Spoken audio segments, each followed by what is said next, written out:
and welcome to episode 33 of Glass Onion on John Lennon. So this is actually what's called a swapcast, and this is a talk with a gentleman called Jason Barnard of the Strange Brew podcast. It's one of those podcasts I came across because I'd subscribed to ones which were similar, and obviously I recommend his podcast to you.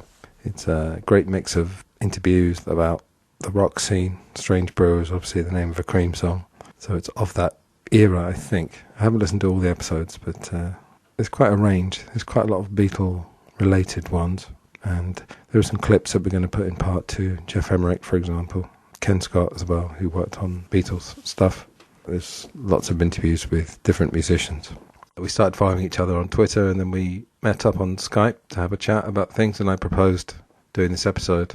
And Jason also works in the Cabinet Office, and since I just binge-watched The Thick of It, the brilliant British political satire, I'm also a huge fan of Yes Minister and Yes Prime Minister, and Thick of It was kind of an updated version with more swearing, and it's absolutely frenetic, that show. And then I've recently been going through Veep again, the American version, so I made sure to ask Jason how true to life he thought The Thick of It, and he said, well, it was slightly exaggerated, but there were a few Malcolm Tuckers around, if you know that show. If you've never seen The Thick of It or Veep or Yes Minister, I recommend all of those.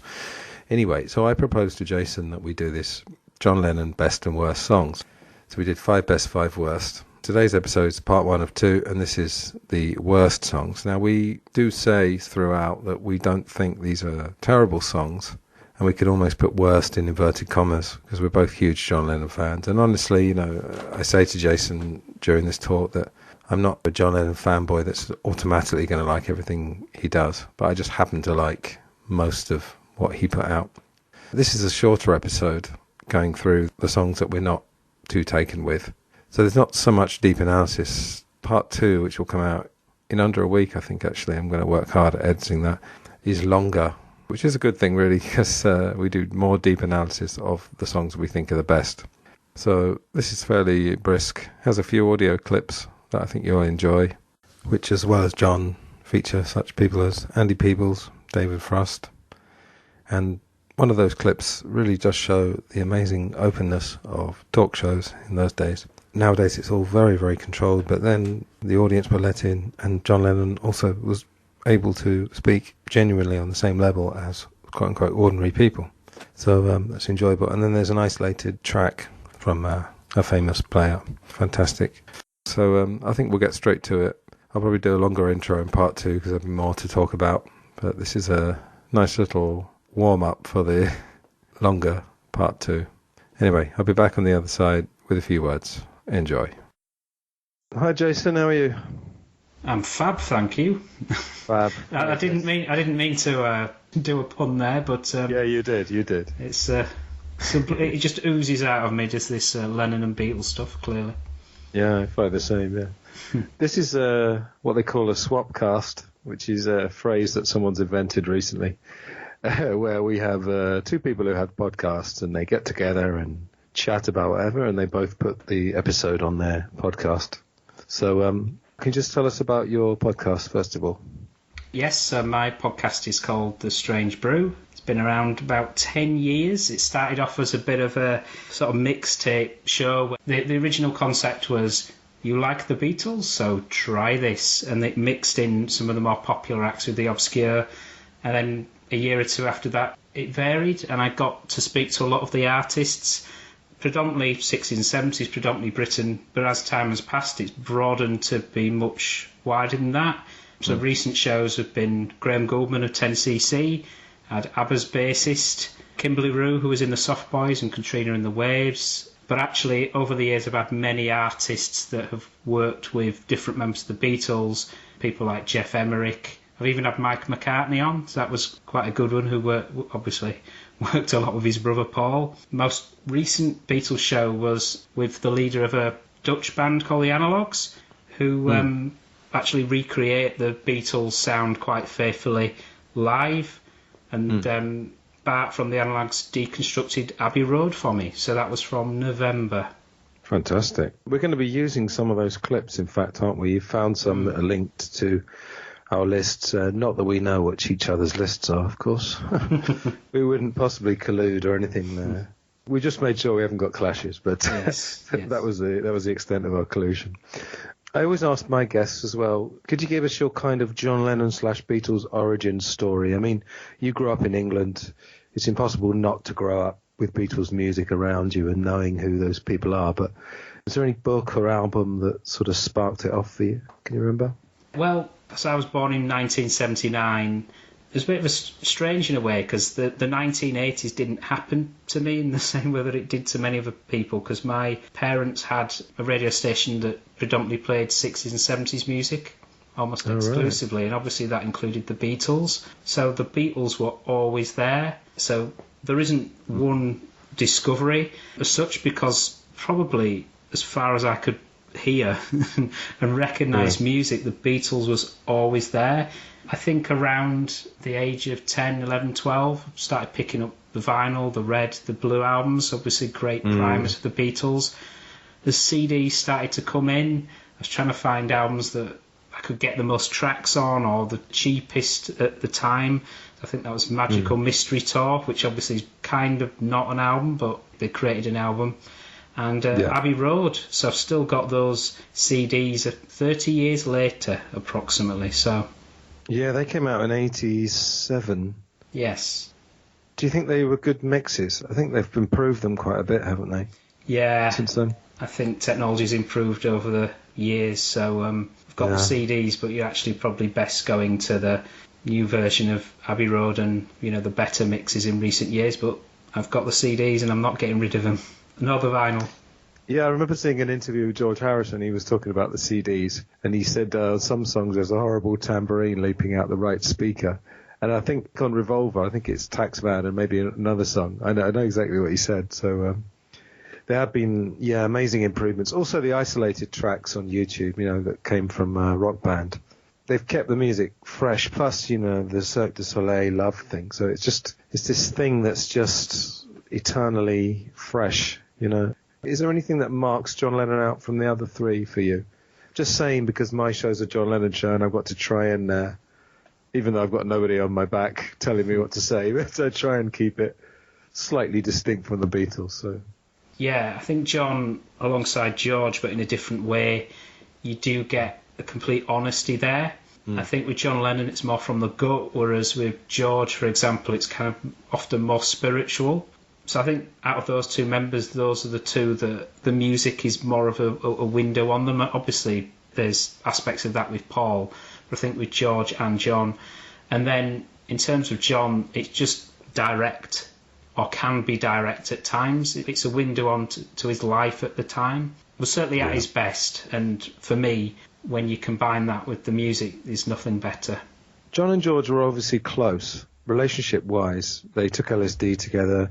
You notice they were the ones that used to go on holiday together, and Paul used to either go with George Martin or Ringo. So they kind of split off into those two camps.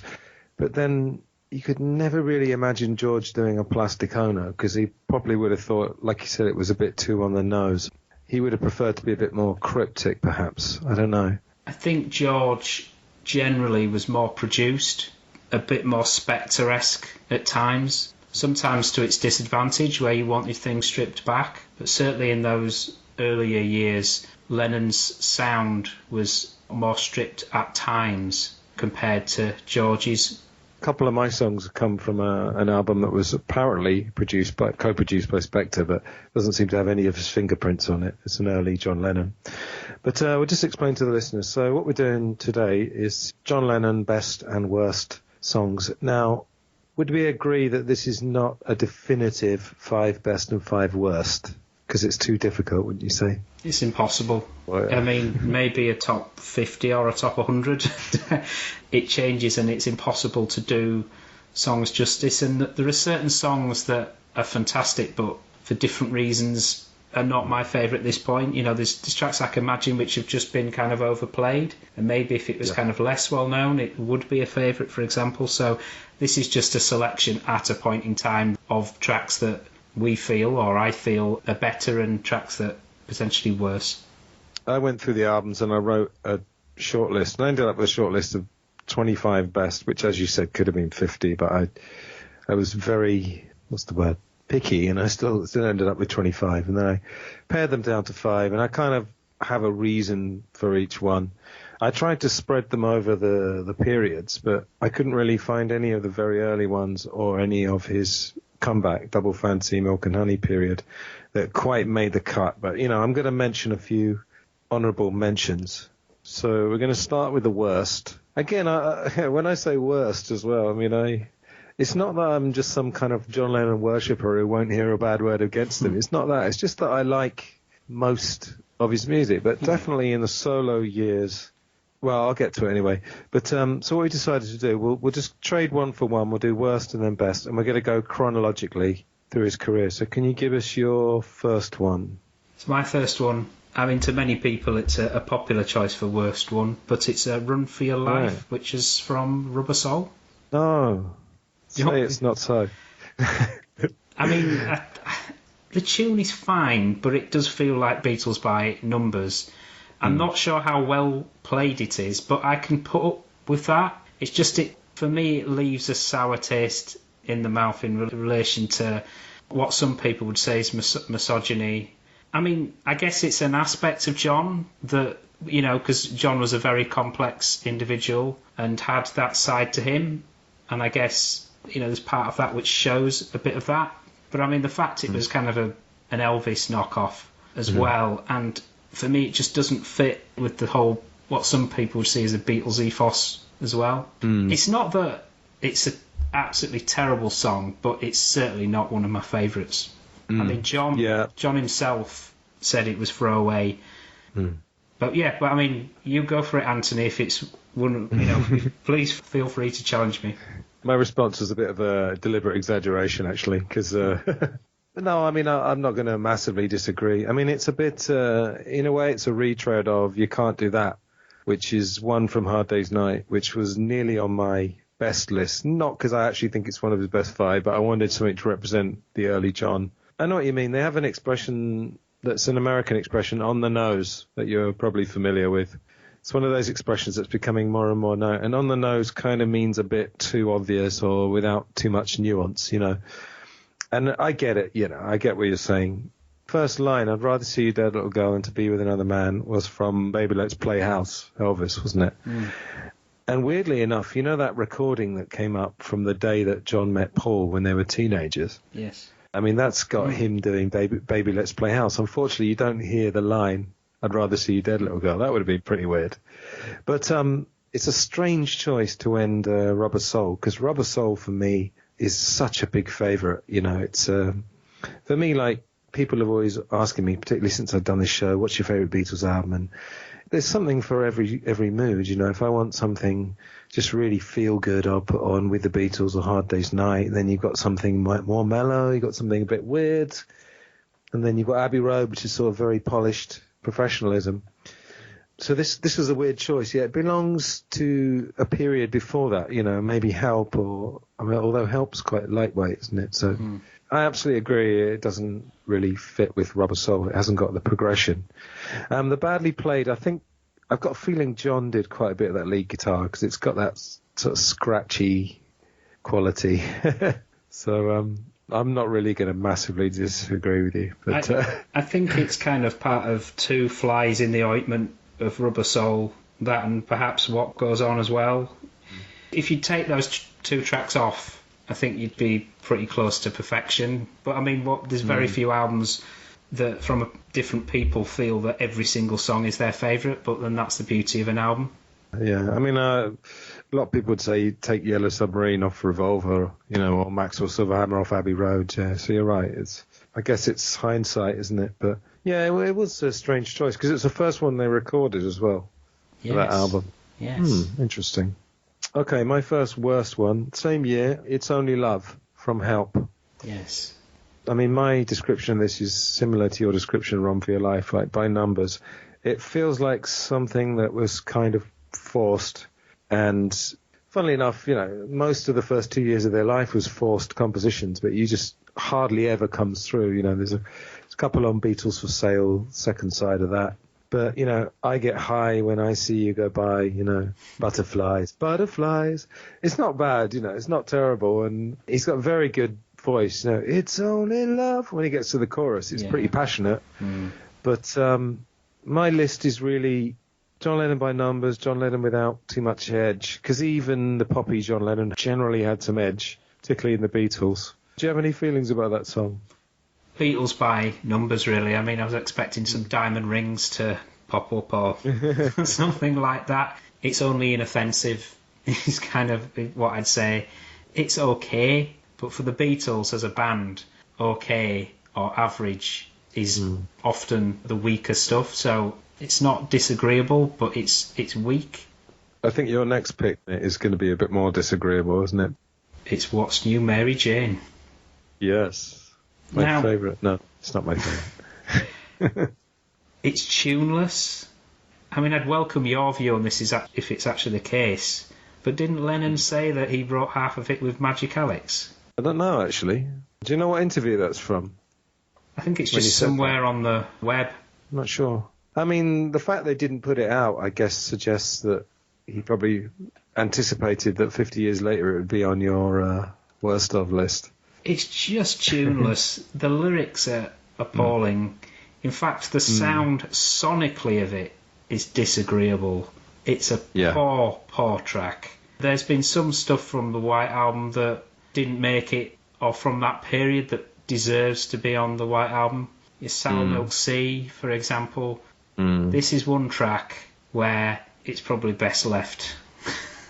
Well, of course, they didn't put it on there in the end. It's anthology, yeah. Yeah, I'm just looking at the lyrics, and it's interesting. When we get to one of your favourite ones, it's not on my list, but it's one of my big favourites. It's got nonsense lyrics. And it's interesting, perhaps we can discuss this later, when you get away with nonsense lyrics and when you don't. I'm just looking at the lyrics. Looks as an African queen, eating 12 chapatis and cream. Tastes as Mongolian lamb, coming from out of Baran. And then grooving such cookie spaghetti. Jumping as Mexican bean to make her body more thin. It's not even... It feels to me like if you were to tell someone who could play music to just make a song up on the spot, for me, it's that kind of level. It's like, John, we need a song. Perhaps a bit like the Beatles' Christmas tracks, where literally it's like, right, you've got a couple of hours in the studio, got no song, go off and do something. Yeah, Mary Jane, I suppose, points to marijuana, and it really does seem like it's just a stoned thing. And again, weed can certainly expand your mind, and I guess Ringo said this actually on the anthology. He said, if you actually played stoned, it doesn't come out very well. What you need to do is you have the experience, and then when you're more straight, then you record it. Or it's probably the same with songwriting, actually. Songwriting when you're actually high doesn't necessarily work. That's good for having experiences. But anyway, the fact they didn't put it on an album gives them a bit of credit. But yeah, I'd probably agree with you there. The only sort of comparator is, my name, look up the number, but I actually quite like that. So do I. And it's got humour. It's a slight song, but it's got that sort of Bonzo Dog feel. This is just dirge. Yeah. Well, my name, it's also a little bit of an exercise. It's like I Want You, She's So Heavy. It's an exercise in trying to keep a song going without any lyrics, basically. And, my name, I think John and Paul really come out of that well in terms of their ability to ham it up and be amusing. It's that bit where is it good evening, welcome to Slaggers? Yeah, welcome to Slaggers. Yeah. Have you ever heard that old song called You'll Be Mine? It was from the... I think that's great. That's based on the Ink Spots, isn't it? Because you've got the bass voice. But the bit with the John in the middle when he goes, your National Health Eyeball, and Paul as well. It wasn't just John. Paul was pretty good at that. That improvising. Yeah, because John... At one point, John was wanting, was it What's New, Mary Jane as the A-side, or My Name as the B-side? Yeah. And it's just like, maybe it's a Plastic Ono thing, but...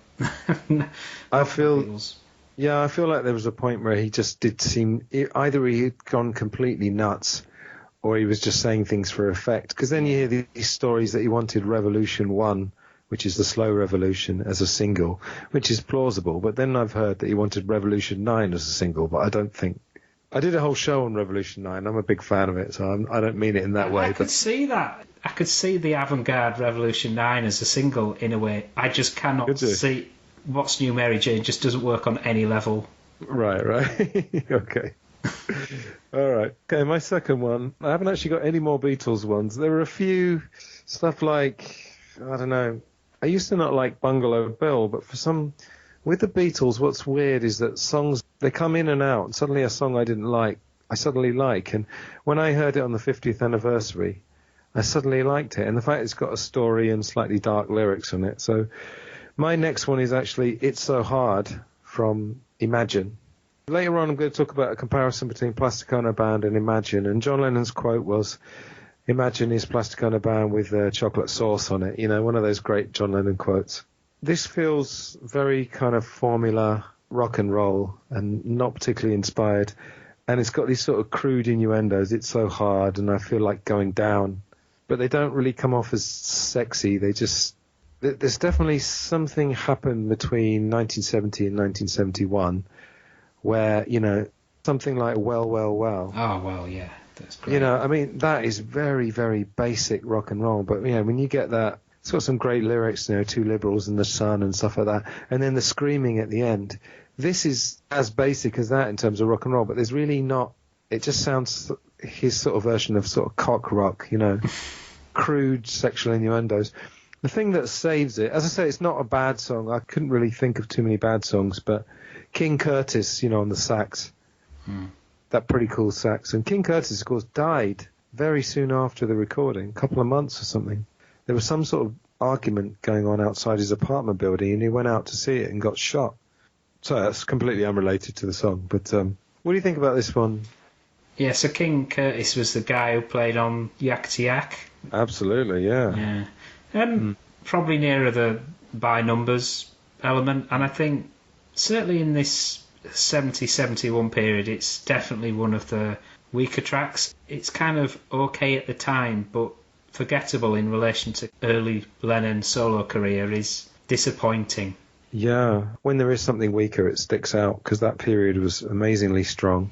But when he sings, you know, I mean, another thing we might get to later when we get to the good ones is the idea of singing a lyric that sounds quite cliched, but in the right context, you get away with it. The same as the nonsense lyrics. But when he sings, when I hold you in my arms, baby, sometimes I feel like going down.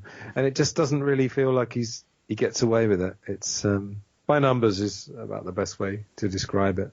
Okay, your next one. Now we're getting into interesting territory.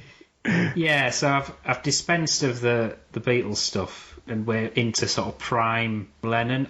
So my next worst track is Power to the People. Right. And this was the period where his sound moved into a bit more of a 70s sound rather than a Beatley sound. And for me, that's not necessarily a good thing. I mean, it's obviously based around the chant predominantly. And for me, in terms of a melody, actually, melody's possibly not the right word. It is very sort of rhythmically driven track. I think everything from the sax, the bass, the lack of melody in it are not great.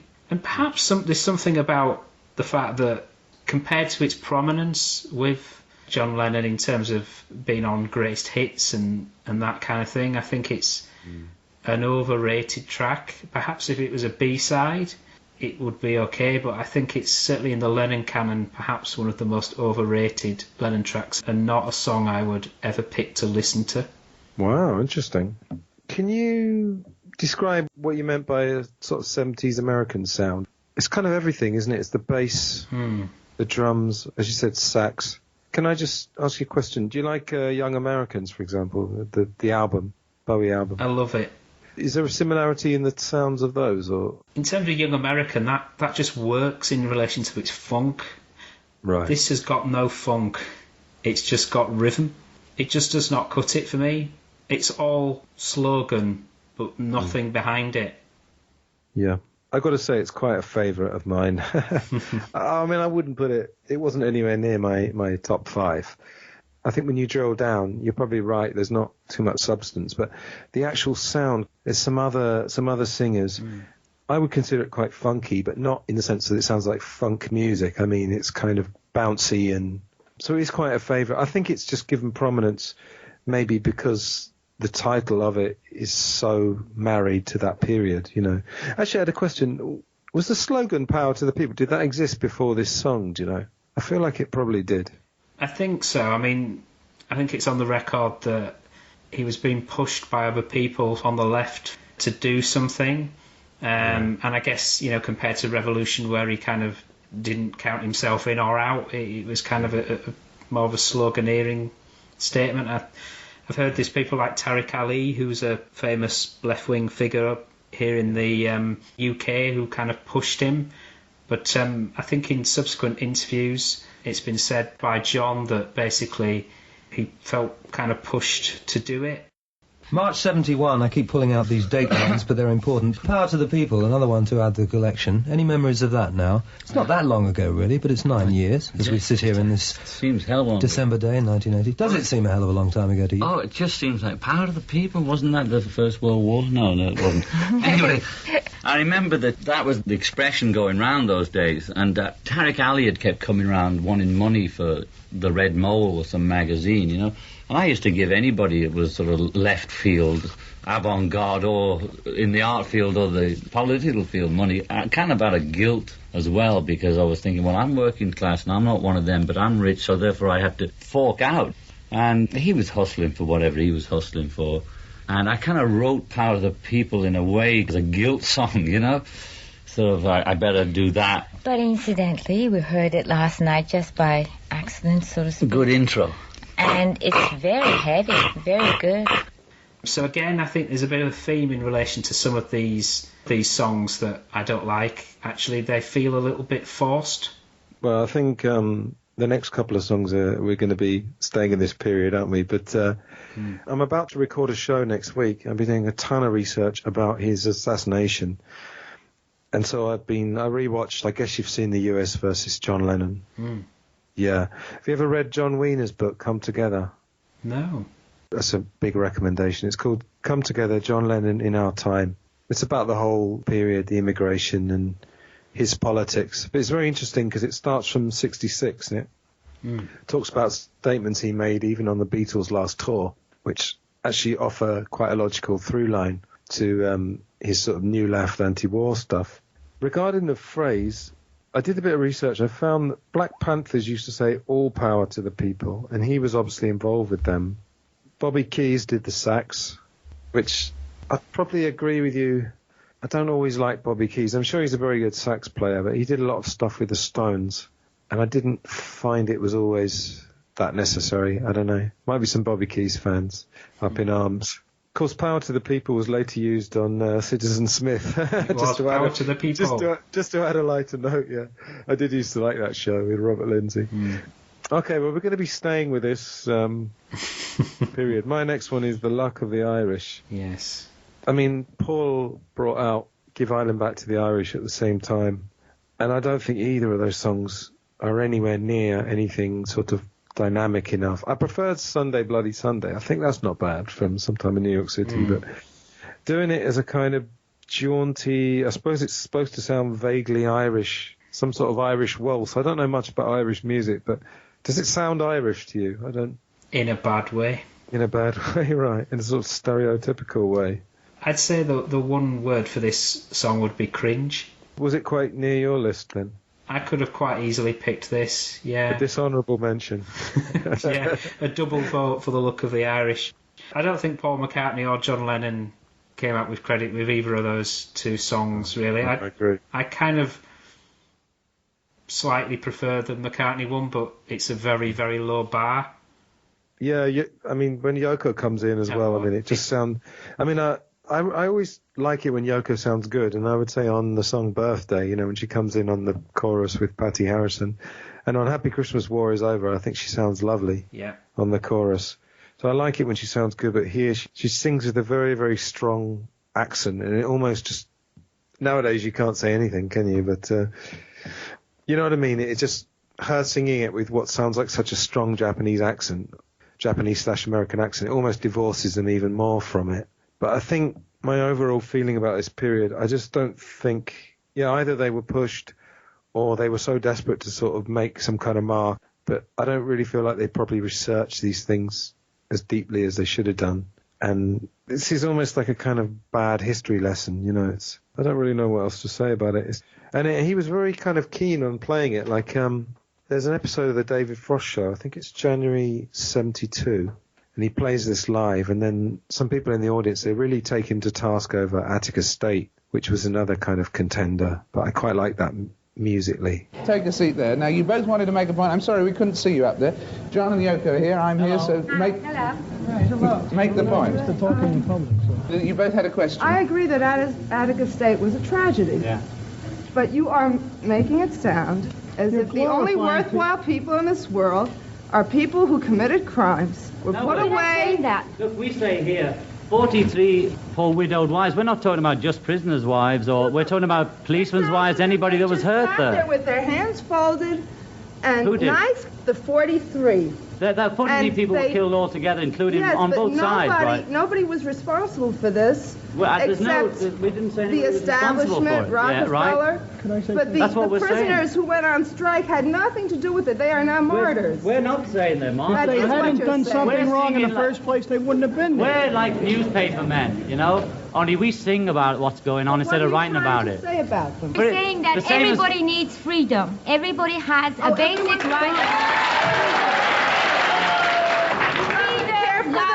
Until they kill your son or your daughter or your mother or your father. If you're not you just let them walk around and kiss them. You are responsible of their crime as well. We are all responsible. But if they hadn't done something, they wouldn't have been there. And what does society do? We are society, so we're all responsible for each other. Good, but you cannot have criminals running around. You don't live in New York City, maybe. You live in your little cloistered ivory tower now that you're big stars. The chaos in New York. You are. Well, then why don't you become policemen and go around and educate because we're these not people instead of singing songs? Walk home to my neighborhood at 4 o'clock in the morning. Feeding them is not the solution. You have to take care of them by love and care, not and by also, you have to feeding tell their people about what's going on. You don't. People in England don't know what's going on. Why? Do we know what's going on in England? Yeah, we also sing about what's going on in Ireland too. So I mean, it's the same. We're just reporters. When? We're singing about all the times. You know, the other day we just did a rally. There's going to be a rally for Attica prisoners or something. I'm not quite sure. Is it something to do with Attica tomorrow night at the Apollo? And we've been invited to play the song there and just go there to show that we care. And we'll go along and we'll sing it if they want us to, or we won't. We'll just say hello, whatever it is. And it's just to show that people like us care, and that we're not just living in ivory towers in Hollywood, that we care about what's going on in New York, in Harlem, in Ireland, in England, in Vietnam, in China, everywhere. What? Yeah. Walk through one of those neighborhoods at 2 in the morning to go home. Well, I will. You wouldn't be singing about the people who were locked up in jail for mugging you. I'm not singing only about the people who are locked up in jail. This song says 43 people were killed. Yeah. 43 on both sides. Fine, but if they hadn't done something wrong, they wouldn't be there. Nobody would have been there. Why would they do something wrong? Because they never had a chance in life. Shall we move on? We're staying with this period, aren't we? Your next one. Yeah, we segue very nicely into John Sinclair. Right. I actually don't think this is a bad track. It's just the fact that he says gotcha I don't know how many times repeatedly, and that just gets my goat. Right. It gets to the point where he's going gotcha, and I think, yeah, I can manage this, I manage it, and then he says it 3 or 4 times more, and it's like, no, just stop it now. I get the point, but you're saying it too many times. Yeah. If he'd said it a few more times, I think it would be bearable, and you do get the release of, is that some sort of slide guitar? Yeah, I like the sound of this. Yeah.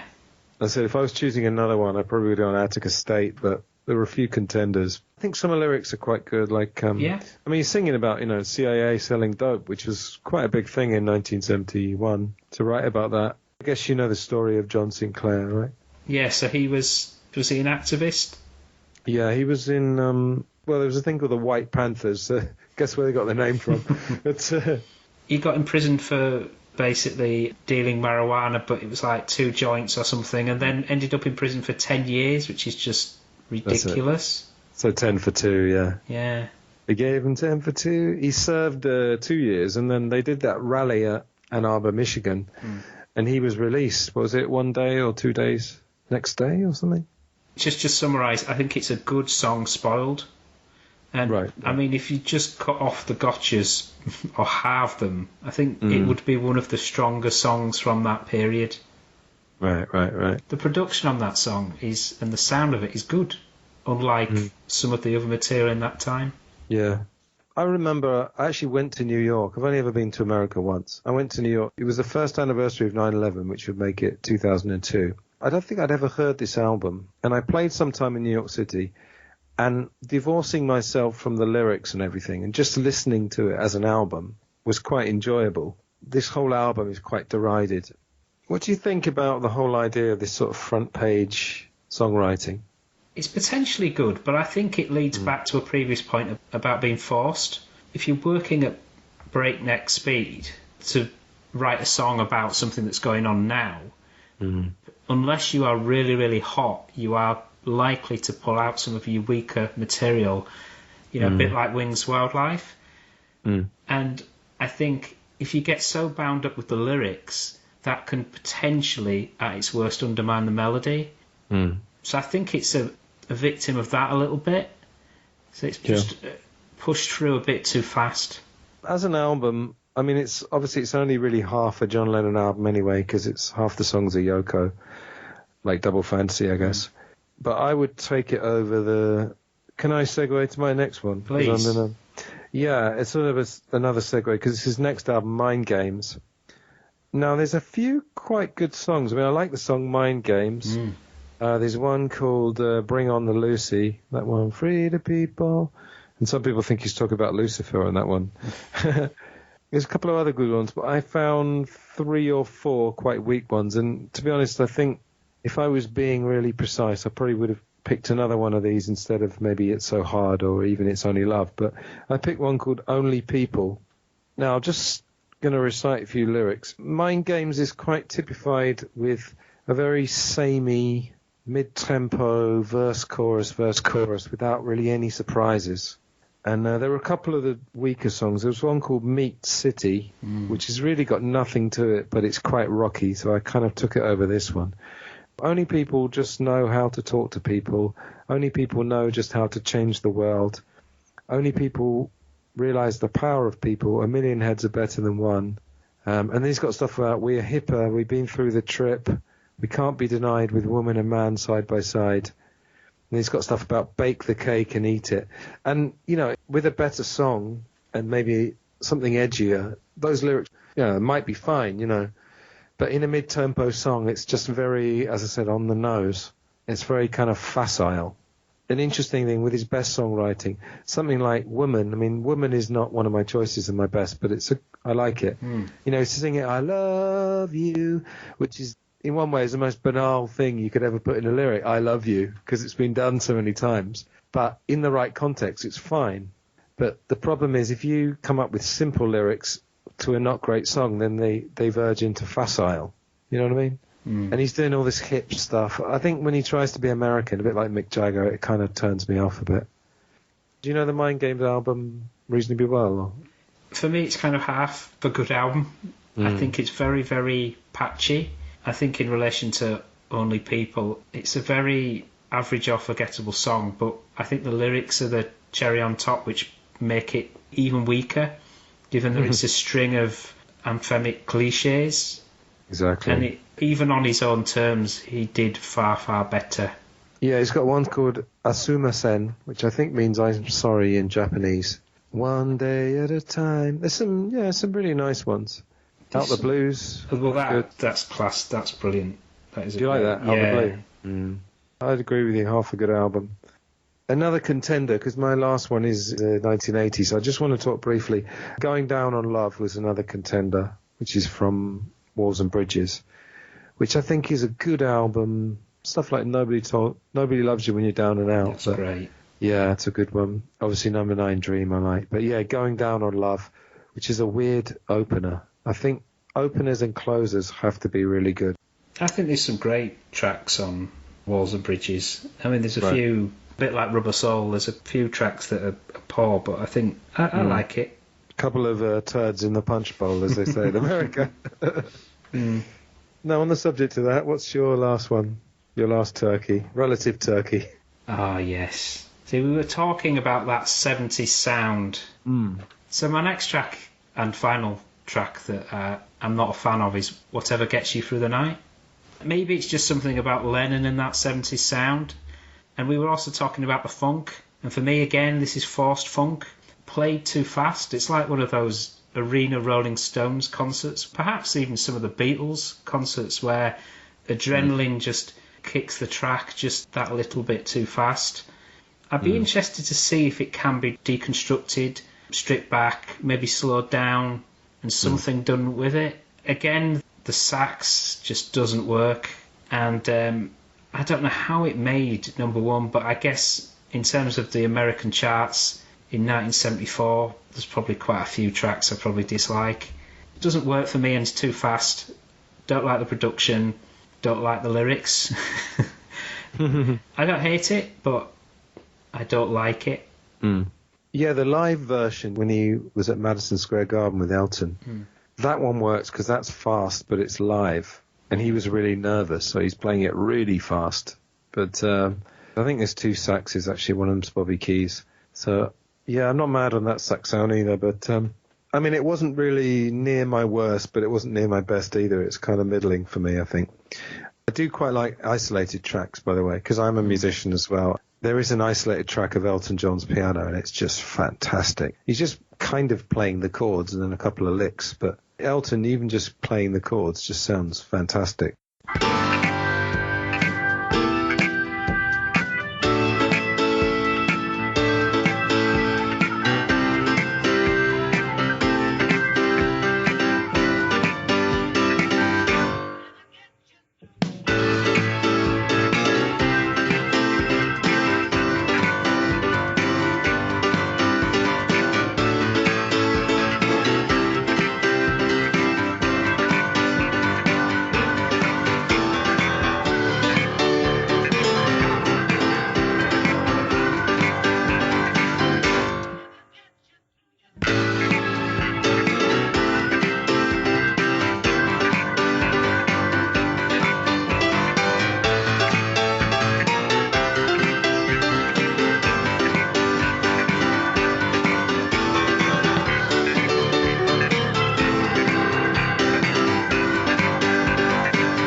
I like the energy of it.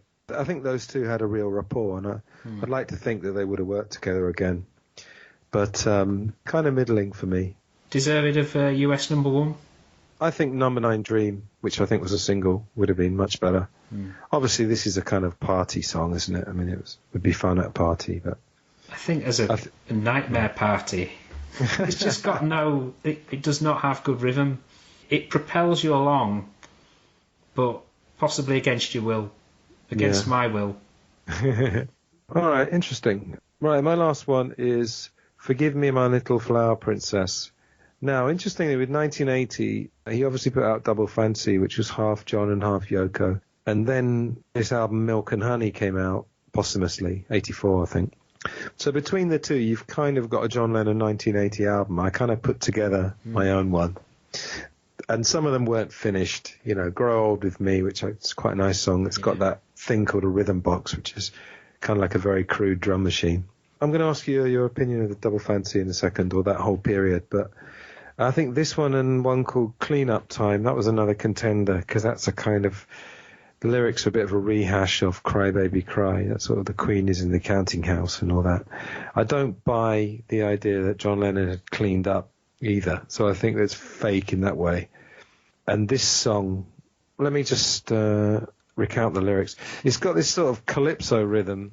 That dum, dum, dum, dum. Is it something like that? It doesn't bear any relation to calypso music. So that was a weird. Forgive me, my little flower princess, for crushing your delicateness. Forgive me if you could forgive me. Forgive me for selfishness. There's no way to repay you. Whatever it takes, I'll try to. The rest of my life, I will thank you, thank you, thank you, my little. You know, and it's, yeah, all right, fine.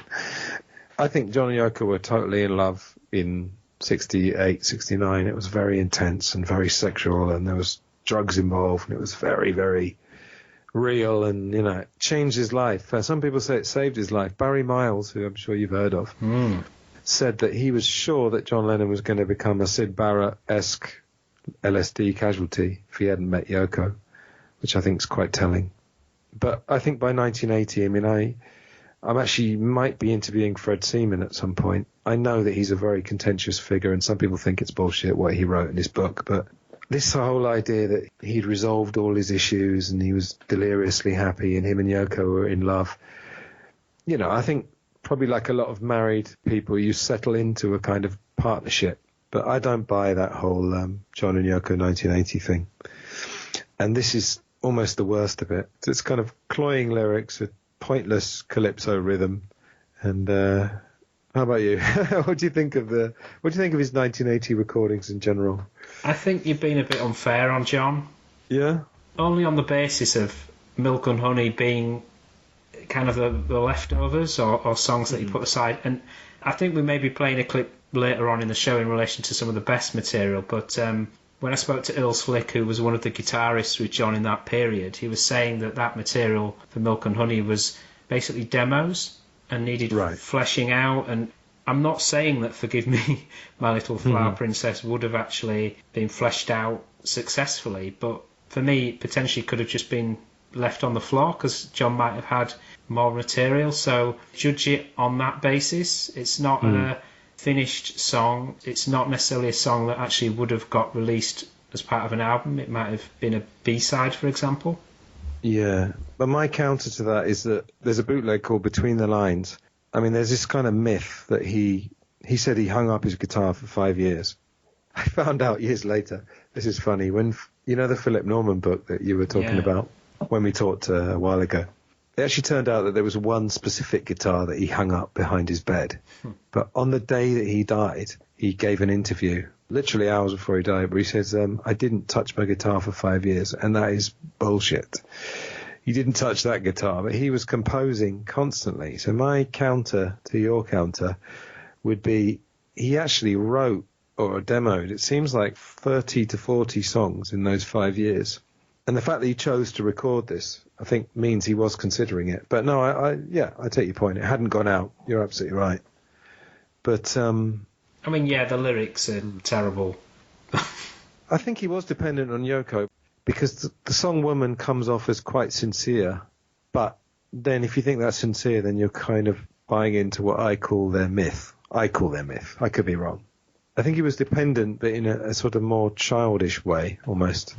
In May Pang's book, again, that some people don't think she was a sort of spurned lover and not everything's true. But again, that seemed to ring true, that when he was drunk in The Lost Weekend, he sort of entered these dark recesses of just infantile shouting Yoko's name at the top of his voice. So there you have it, the end of part 1, John Lennon's quote-unquote worst songs. We didn't have a natural segue, so I kind of had to cut it off cold there. But anyway, as I said, that was part 1. That was a kind of a prelude, the main act. Will come out sometime next week, middle of next week. What about that Elton John isolated track? Amazing. I should have said actually it was piano and organ, both played by Elton there. You heard me say, he's more or less just doing the chords. Perhaps he was doing a bit more than that when I listened back to it later. But I mean, it's still based on chords, but it's his rhythmic sense and everything, that even when he is just playing chords, it still sounds special. And then he was putting all these licks in, particularly towards the end, just building momentum. So really kind of virtuoso performance without being too virtuoso, having a solid kind of rhythm. Anyways, I didn't mention the virus at the beginning, the intro here. I was going to, make some cliched remark about us living in strange times, or I could even use a John Lennon phrase, nobody told me there'd be days like these, which loyal listener Paul Killingly wrote to me. And we've kind of settled into, kind of new normality. It's not normal, obviously, and unfortunately the escalating number of cases is now becoming a normality. So I don't have any words of wisdom for you, but if you like this podcast and you like listening to me talk, then I may as well say something, which is just to say, deal with what's immediately around you. You'll see people who are using this opportunity to get fit, like even if they can't leave their house now, they're doing, my friend Stuart is doing martial arts and videos, and I think maybe stretching, meditation, all that kind of thing. So there is good to be had out of anything. It's impossible to say anything in a crisis that doesn't sound like a cliche, but anyway, I should stop covering my own back there and just shut the fuck up and either talk or not talk. Anyway, just stay safe, and I will continue to pump these podcasts out because, I may as well. I'm here at home. I'm still working at home as well. So I'm in a fairly fortunate and comfortable position. So I'll keep these coming. There's some very contentious stuff coming up in April, which I've mentioned before, and I might decide whether it's the right time to put those out. I'll talk to the people involved. But I kind of think of this podcast as separate from the situation we're in. That's why I didn't introduce it, so with talking about it. So anyway, just best wishes, and take care of yourself and the people around you. Take all the necessary precautions.